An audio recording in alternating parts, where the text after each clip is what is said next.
So I'm Reverend Julie Stoneberg. I'm in Peterborough, Ontario, and with me is Beverly Horton, who is in Hamilton or surrounds. And we are the co-chairs of the Dismantling Racism Study Group.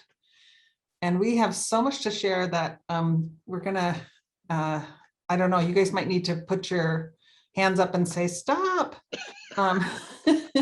We need to move into, we really want to give you time to talk in your small groups. There's so much been shared that's so rich already. I think the first thing I just want to say is, well, for one thing, thank you for your words, Sharon. Thank you for all your work on this, Vita and Aaron and Amber. It's been a deep dive, and I love, Aaron, that you framed it as this kind of rocketing of longing for change, and it's true. You know, I've been a Unitarian for something over 20 years, and the principles haven't changed in all that time. And there's been a lot of talk about the principles changing. When I first came to Canada, there was a big project going on here in Canada about the possibility of changing the principles, but they were kept the way they are. But I know, you know, we're so invested in these principles. You know, they're our identity. We're so proud of them. They say something about who we are, who we want to be. They're beautifully phrased. They're printed on everything we have. And change is hard. So how we, you know, we feel so strongly about these 7 principles that it's painful to think about changing them. But I just want to say, y'all, it's going to be okay. It's going to be okay. We're going to get through this. We might not have walked this path before, but our ancestors have many times. This is a responsive faith. Our articles of faith and our principles have changed a lot of times over our 400 plus years. And our, you know, what people say Unitarian Universalism is has changed a lot. So let's just remember that we're in this together, that we have each other, we're not alone, and that it's going to be okay. In particular, if we're paying attention to all who are on the path with us right now. Beverly, do you want to talk a little bit about where the principles have been in the past, maybe? Sure. I'm just going to focus on the original articulation of the 6 principles in 1961, when the American Unitarian Church and the Universalist Church joined.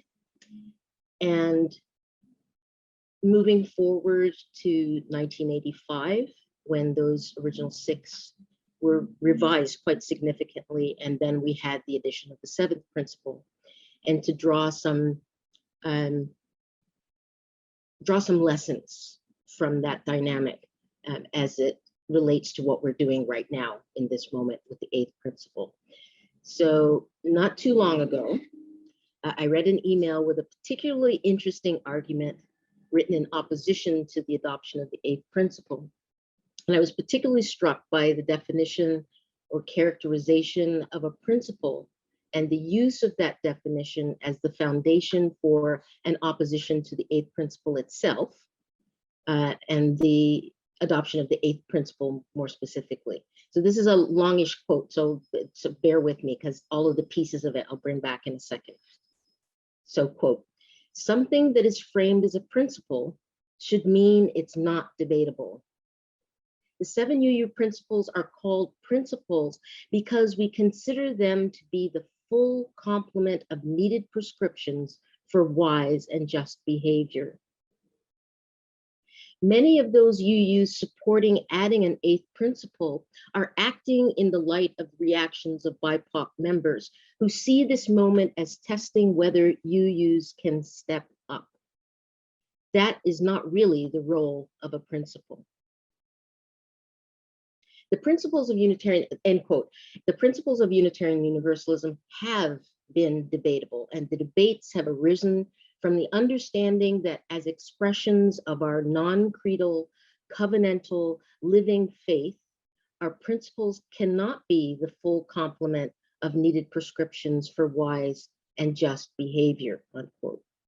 That the call for an eighth principle arises in part from response to the BIPOC members who see this as a testing, as testing whether UUs can stand up, unquote, is exactly the point.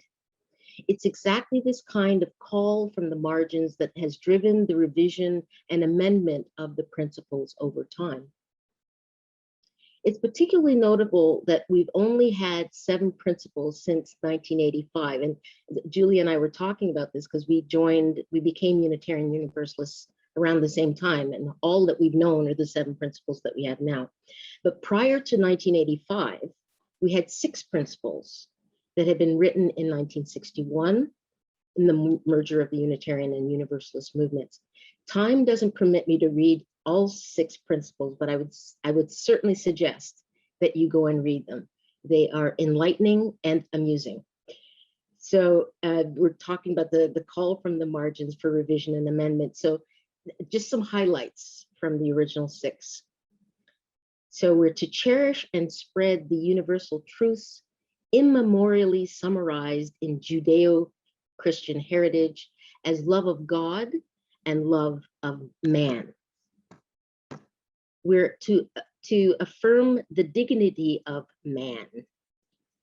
We're building a world community founded on ideals of brotherhood, and we're encouraging cooperation between men of goodwill in every land. So I don't think that this reads as a full complement of needed prescriptions for wise and just behavior. It was Unitarian Universalist women who wanted UU principles to affirm them as women.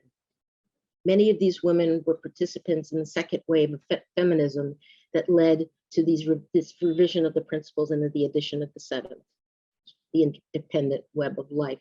What emerged from that revision and addition are the 7 principles we have today.